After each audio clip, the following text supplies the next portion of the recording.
Jack Miller stood tall as he faced the Galactic Council. The large round room sparkled with shining metals and strange lights. 50 alien leaders sat in high seats that circled the room. Jack was the only human there. For the 8th time in 30 years, Earth asks to join the Galactic Alliance, Jack said. His voice was steady, but inside he felt angry. We have met all your requirements. We have followed your rules. We have traded fairly. Now we ask for a fair answer. The Zinthari High Speaker looked down at Jack. The alien had blue skin that seemed to glow under the bright lights. Its 4 eyes blinked at different times, making Jack feel uneasy. Ambassador Miller, the Council has reviewed Earth's request, the High Speaker said. Its voice sounded like rocks sliding together. We find that humans are still too unpredictable. Your kind builds weapons as often as tools. You fight among yourselves. You push boundaries without thinking of the dangers. Jack took a deep breath. He had heard these excuses before. With respect, High Speaker, those concerns are outdated. Earth has been peaceful for over 40 years. Our weapons are for defense only. And our pushing boundaries has created medical and energy technologies that many of your worlds now use. Whispers filled the chamber. Jack knew some council members bought human inventions while publicly looking down on Earth. The Mrelv representative, a small creature with skin like bark, spoke up. The human makes a valid point. Their faster-than-light drive improvements have benefited many trading routes. And their entertainment broadcasts are most profitable, added another alien, this one looking like a tall insect. The High Speaker raised a hand for silence. The benefits of human innovation are not in question. What concerns us is that humans advance too quickly and in unpredictable ways. The harmony of our alliance requires stability. Jack fought to keep his face calm. The real reason was clear. They feared human potential. In just 300 years, humanity had gone from horse-drawn carriages to interstellar travel. Many alien civilizations had taken thousands of years to do the same. I understand your concerns, Jack said carefully, but I must also inform the Council that new trade restrictions on human vessels will be seen as hostile by my government. The restrictions are for safety, not hostility, the High Speaker said. Now, we will vote. Jack watched as each council member pressed buttons on their seats. A large screen showed the results. 43 against Earth's membership, 7 in favor. The Council has spoken, the High Speaker announced. Earth's petition is denied. The new trade restrictions will begin next month. This meeting is over. Jack bowed stiffly. As he turned to leave, he stopped and looked back at the Council. You have made a mistake today, he said quietly. For decades, we have asked to be your partners. We have shared our ideas and sought your friendship. But there is a saying on Earth, everyone has a breaking point. You'll regret this decision when it's too late to fix it. With that, Jack walked out of the chamber, his footsteps echoing in the silence. Back on Earth, Dr. Olivia Grant sat in her lab, surrounded by complex equipment. For 5 years, she had worked on a theory that most scientists said was impossible. Tonight, she stared at her computer screen in shock. The test had worked. It's real, she whispered to herself. We can actually do it. She picked up her phone with shaking hands and called the one number she had been told to use if she ever succeeded. This is Dr. Grant, she said when someone answered. I need to speak with the president. Now. What is this regarding, Doctor? The voice asked. Olivia looked at the small device on her lab table. It floated a few inches above the surface, surrounded by a faint glow. The device was partially phased into another dimension. Tell him Project Exodus is possible, she said. We can leave. 6 months had passed since Earth's last rejection by the Galactic Council. Trade ships that normally went to Earth returned to their home worlds with strange news. Earth's orbital stations were empty. No humans greeted them. No cargo was loaded or unloaded. Radio calls went unanswered. The Galactic Council held an emergency meeting. This is clearly some human tantrum, said the Zinthari High Speaker. They are upset about our decision and are playing a childish game. But what about the reports of strange energy readings from the planet? Asked a council member. Our science ships detect massive power usage all across Earth. The high speaker waved a blue hand. Humans always waste energy. This is nothing new. I disagree, said an older alien with gray skin. We should send someone to see what they are doing. And so Vrektal, the council's best investigator, was sent to Earth. His ship entered Earth's atmosphere over North America. He noticed something odd right away. The cities still looked normal from above, but there were large construction areas in places that used to be empty. And the oceans seemed to have strange structures under the water. Vrektal landed his ship in a place called Washington, D.C. He expected guards to stop him, but no one did. He walked into a large white building where human leaders used to work. Inside, he found a man sitting at a desk, as if waiting for him. "Welcome to Earth, Investigator Vrektal," the man said. "I'm Sam Daniels, Project Director. We've been expecting someone from the council to visit. What is happening here?" Vrektal asked. "Where is everyone? Why aren't your orbital stations responding to trade ships?" Sam smiled, but his eyes looked tired. "We're busy. Too busy for trade right now. Would you like to see why?" Vrektal nodded. Sam took him to a window and pointed to a large construction site nearby. "That used to be a park," Sam said. "Now it's an access point." "Access to what?" "To the engines, of course."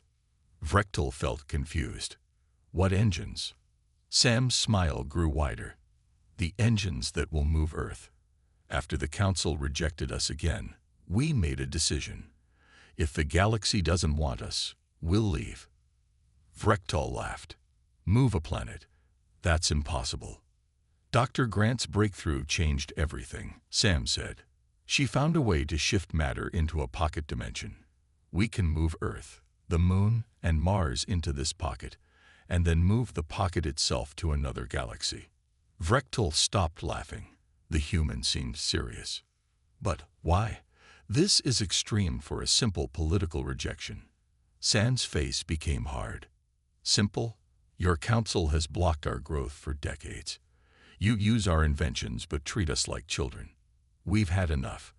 We found evidence of another galaxy where species work together as equals. We're going there." "How many humans know about this plan?"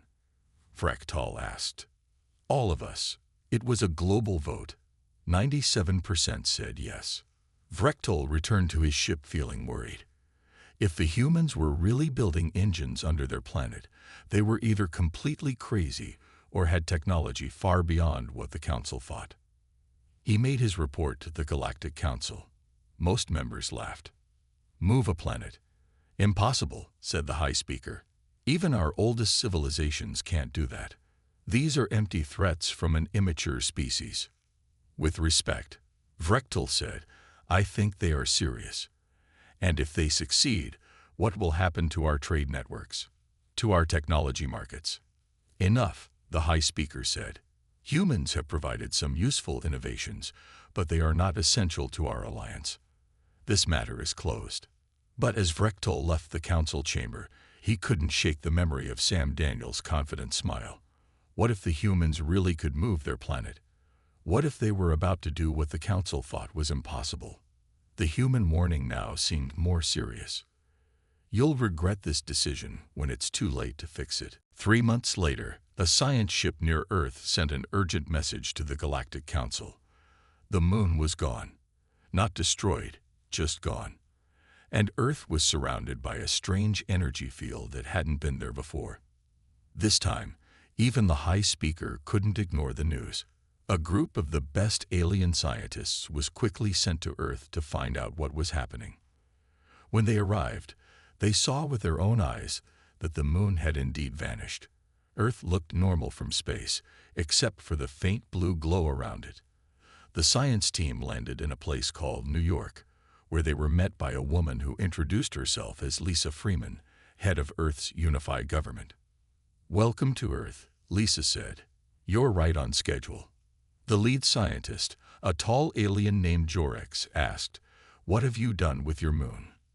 Lisa smiled. We moved it first, as a test. It's now in the pocket dimension Dr. Grant created.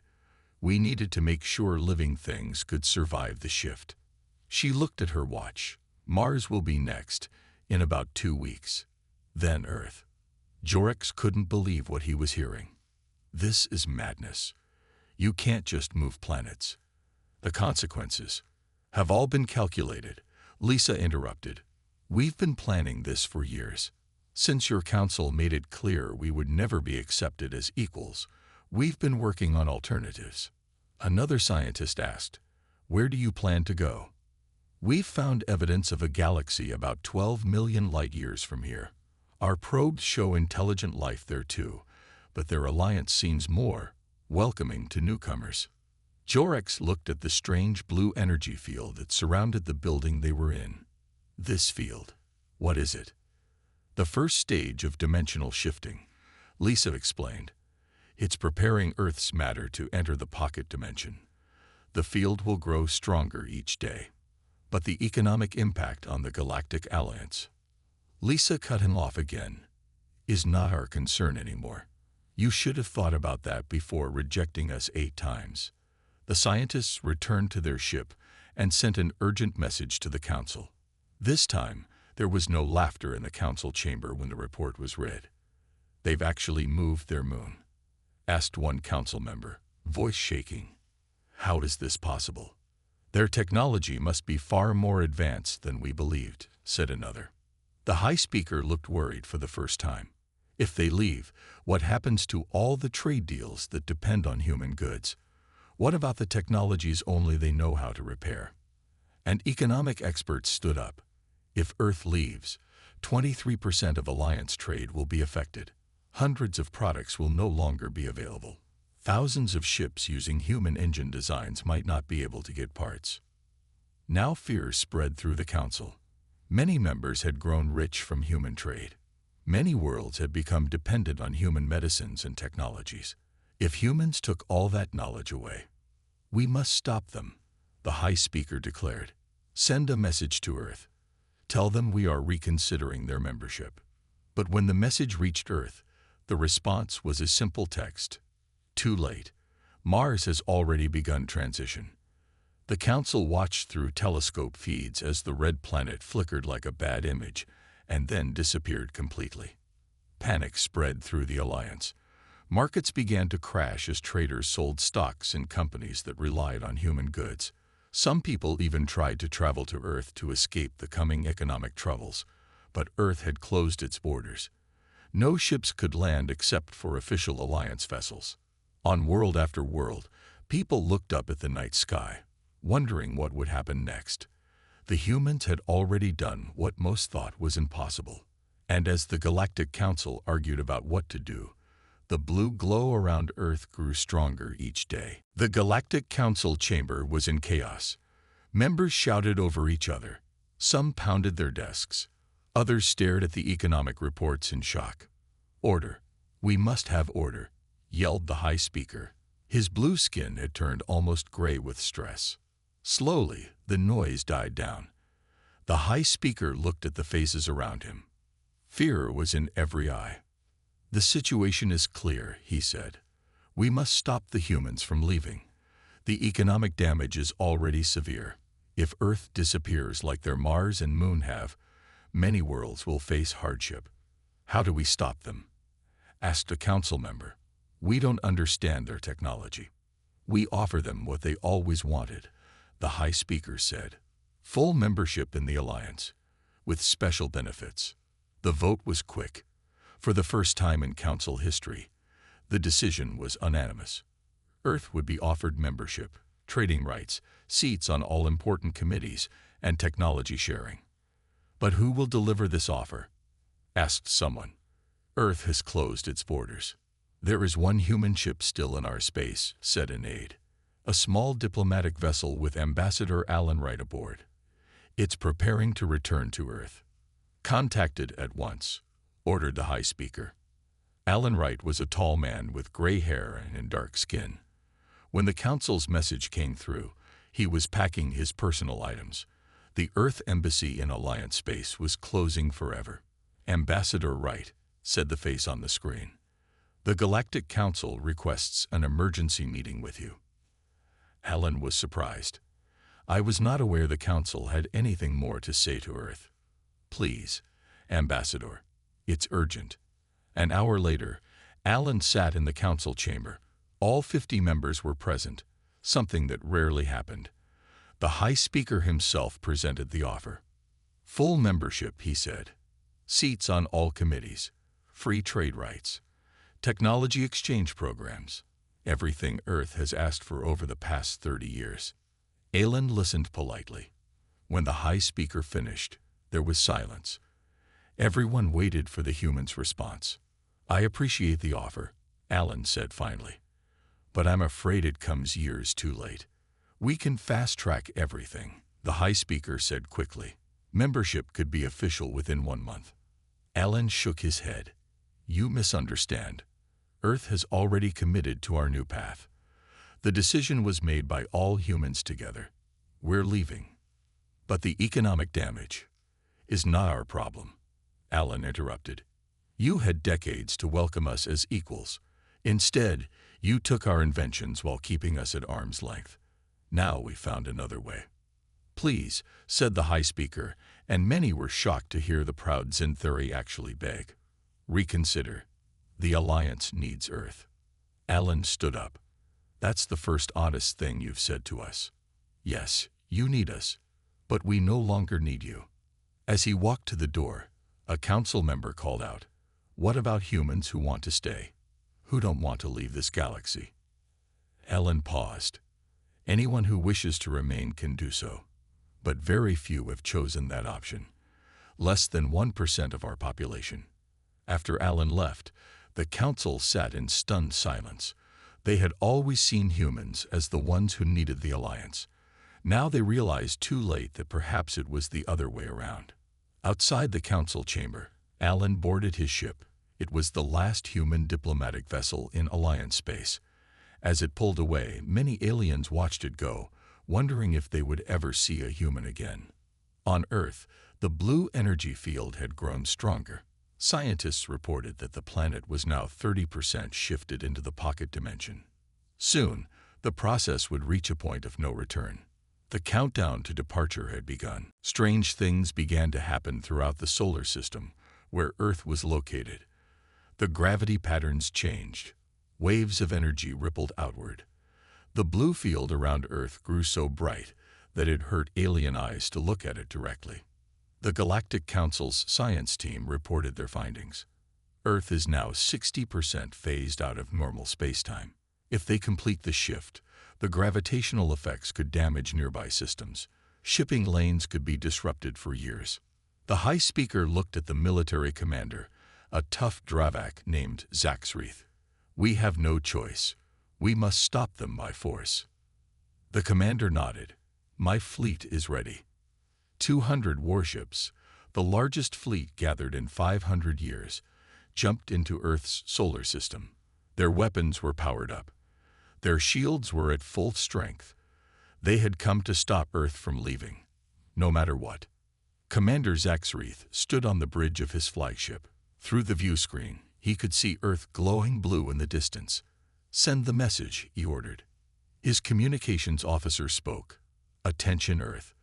This is Commander Zaxreeth of the Galactic Alliance Fleet. Your actions threaten the stability of this sector. You are ordered to stop the dimensional shift immediately. If you refuse, we will be forced to take action." For a long moment, there was no response. Then a human face appeared on the screen, a man with brown hair and serious eyes. "This is Paul Martinez, Earth Defense Coordinator. Your threats are noted, Commander, but the shift will continue as planned. We suggest you keep your distance for your own safety." Zaxreeth growled. "You have no defense fleet. Your orbital weapons platforms were dismantled years ago as a sign of peace. What can you possibly do against 200 warships?" Paul's face showed no fear. "We were saving our best technology.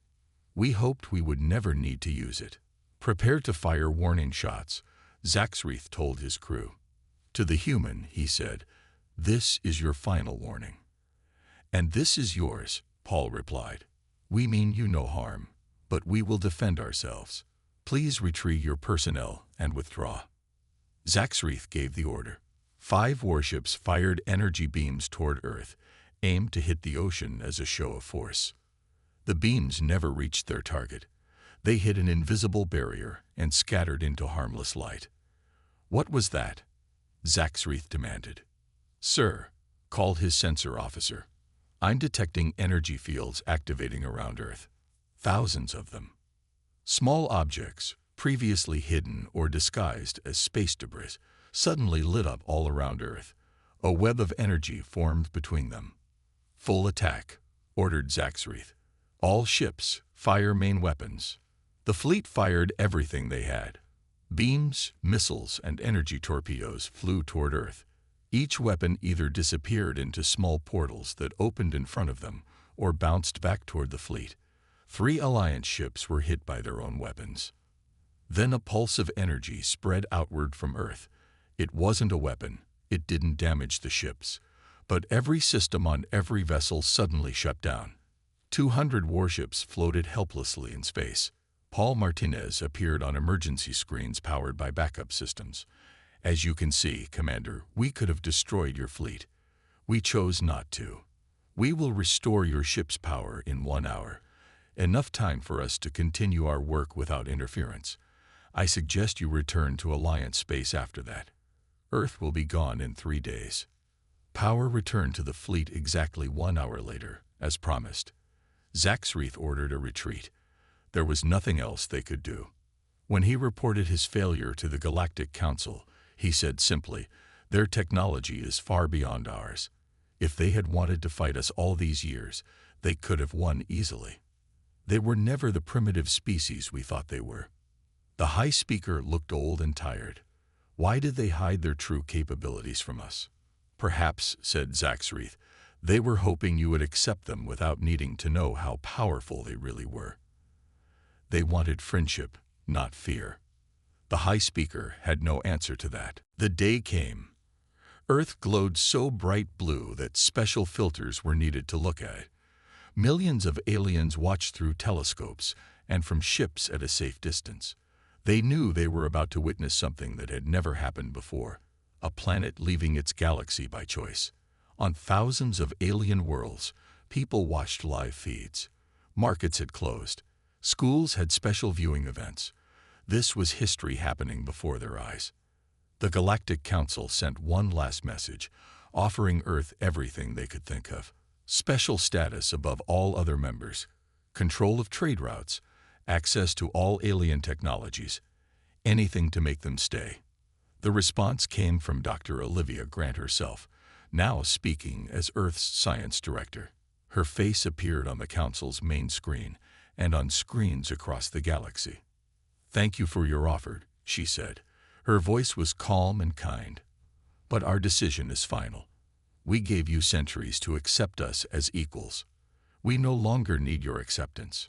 She smiled, and many aliens found themselves liking this human woman despite everything. "We leave you with a gift," she continued. "A beacon containing much of our scientific and cultural knowledge. It also has coordinates to our new home, should anyone wish to visit us on more equal terms in the future." The High Speaker tried one last time. "Dr. Grant, please. The Alliance will not survive this loss. Many worlds depend on human innovations." "Then perhaps this will be a lesson in humility," she replied. "Goodbye, and good luck to you all." The transmission ended. Across the galaxy, people held their breath. Earth's blue glow suddenly intensified. The planet seemed to shimmer like water. Sensors detected massive energy readings, bigger than anything ever recorded. For a moment, the blue light grew so bright that it temporarily blinded sensors across the sector. Then it was gone. Where Earth had been, there was nothing. No planet, no blue glow, only stars and empty space. Alien scientists rushed to study the area. They found only one thing, a small beacon floating where Earth had orbited. It was a simple device, about the size of a human hand, but it contained more data than the entire galactic library. Inside were scientific formulas, art, music, literature, history, a record of human achievement and culture, and, as promised, coordinates to a galaxy 12 million light-years away. The shock rippled through the Alliance. Earth was gone. The humans had done what no species had ever done before. They had simply packed up their planets and left. Some aliens celebrated. Good riddance, they said. Humans were always trouble. But most felt a deep sense of loss. Human music would no longer fill concert halls. Human foods would no longer appear in markets. Human ideas would no longer spark new inventions. The galaxy seemed suddenly smaller, poorer. The beacon was brought to the council chamber. As the High Speaker held it, he noticed something engraved on its side. A simple message in the common galactic language. Too late to fix it, but never too late to learn. A young aide asked, "Will we go after them?" "The beacon has their coordinates." The High Speaker shook his head. "The nearest galaxy is millions of light-years away. Our fastest ships would take thousands of years to reach them. But what if we use their dimensional technology? The beacon has the plans." "Do you think they would have left that information if they thought we could follow them quickly?" the High Speaker asked. "No, they've given us the basic science, but I suspect the key parts are missing. They want time to build their new home without us." That night, many aliens looked up at their skies and realized something had changed forever. Not just that Earth was gone, but that the order of things had shifted. If humans could leave, what was stopping others? Already, rumors spread of other species considering their own exodus projects. The alliance that had stood for 10,000 years suddenly seemed very fragile indeed. 5 years had passed since Earth's departure. The Galactic Alliance was not the same. Many trade routes had collapsed. Technologies that only humans knew how to maintain began to fail. Scientific progress slowed to a crawl. The once Grand Council chamber now had empty seats. 3 member species had followed humanity's example and left for other galaxies. 12 more were openly working on their own exodus projects. The Zinthari High Speaker had been voted out of office after the economic collapse. Now he was just an old alien with faded blue skin and regrets. Today, he visited the Earth Memorial Museum where the beacon was displayed. He stood in front of the small device, reading again the words engraved on it. Too late to fix it, but never too late to learn. Had they learned? He wasn't sure. The new council was making the same mistakes, just with different species. "It's beautiful, isn't it?" said a voice beside him. The former High Speaker turned to see a young human man. This was surprising. Very few humans had stayed behind when Earth left. "You're human," the Zinthari said. The young man nodded. "I'm Ben Carter. I work here at the museum." "Why did you stay?" Ben smiled. "Someone needed to tell Earth's story, to explain what happened and why. I volunteered." The former High Speaker looked back at the beacon. "Do you think they're happy where they went?" "My sister sends messages sometimes," Ben said. "The communications technology in the beacon is slow. It takes months for signals to travel between galaxies, but it works. And they found friends out there, other species who understand the value of welcoming newcomers." The former High Speaker nodded slowly. "We could have learned so much from each other." "Yes," Ben agreed, "but it's too late to fix it now." They stood in silence for a moment. Then the Zinthari asked, "Would you show me the other exhibits? I would like to understand humans better, even if most of you are gone." Ben led him through the museum. There were displays about human art, science, history, and daily life. In one room, children from different alien species played human games and listened to human music. "This is my favorite part," Ben said. "The children don't care about old political fights. They just enjoy what humans left behind." The former High Speaker watched the children play. Perhaps there is hope after all.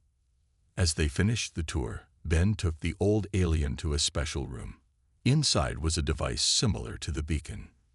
"This is our transmitter," Ben explained. "It sends messages to Earth in their new home. Would you like to send one?" The former high speaker was surprised. "I was the one who denied Earth's petition. Why would they want to hear from me?" "Because forgiveness is also a human quality," Ben said, "and because learning from mistakes is how we all grow." After a moment, the Zinthari nodded. Ben showed him how to record a message. The former high speaker spoke from his heart, apologizing for his pride and fear and wishing humans well in their new home. When he finished, Ben pressed a button to send the message across the vast distance between galaxies. "It will take 4 months to reach them," Ben said, "but they'll hear it." The former high speaker left the museum feeling lighter than he had in years. Perhaps it was too late to fix the past, but maybe it wasn't too late to create a better future. Far away, in a different galaxy, Earth orbited a new star. Its continents were already covered with the lights of cities. The moon hung in the sky, now joined by new moons from their alien friends. Ships from dozens of species filled Earth's spaceports. The little girl looked up at the night sky. "Grandma Olivia, which one is our old galaxy?" she asked.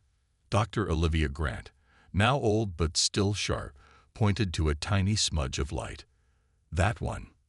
Do you miss it?" Olivia thought for a moment. "I miss what it could have been, but I love what we found here." She looked across her garden, where humans and aliens chatted and laughed together. In this new place, Earth had found what it always wanted: friendship, respect, and a true home among the stars.